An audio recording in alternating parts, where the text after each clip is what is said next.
New Relight opticals and computerised I clinic. हमारे यहाँ Sarojini hospital के आई स्पेशलिस्ट डॉक्टर अवेलेबल। अपनी आंखों का मुफ्त मुआयना करवाइए। जी हाँ, sun glasses 99 onward, any number glasses from 250 onward, contact lenses any colour ₹99 onward.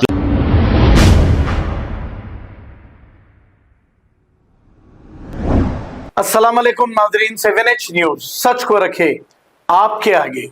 Andhra में मुसलसल 4 दिन से तेज बारिश हो रही है और तेज हवाओं के साथ ये बारिश की वजह से अवाम का बाहर निकलना बहुत मुश्किल हो गया है और पीर तक बारिश होने के इम्कानात हैं। महकमे मौसमियात की जानिब से ये इत्तला दी गई है। शहर हैदराबाद में भी हल्की सी बारिश हो सकती है। Andhra Pradesh Congress party president YS Sharmila ने कमर तक पानी आ गया है। इस पानी में ठहर कर अवाम से बातचीत कर रही है शर्मिला। आइए देखते हैं ये report.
New Relight opticals and computerised I clinic. हमारे यहाँ सरोजनी हॉस्पिटल के आई स्पेशलिस्ट डॉक्टर अवेलेबल। अपनी आंखों का मुफ्त मुआयना करवाइए। जी हाँ, sun glasses 99 onward, any number glasses from 250 onward, contact lenses any colour ₹99 onward. जो हजरात 60 साल की उम्र से ज्यादा है, हज और उम्रा जाना चाहते हैं, उनके लिए बिल्कुल free number glasses, free home delivery और free eye checkup. New relight optical, Talab Katta, main road, opposite to Baba Bahauddin दरगाह। मोबाइल 9848392127। खबर है शहर की, खबर है गाँव की, खबर है सारी दुनिया की। 7H न्यूज पसंद आए तो लाइक कीजिए, शेयर कीजिए और सब्सक्राइब करना ना भूले। 7H news.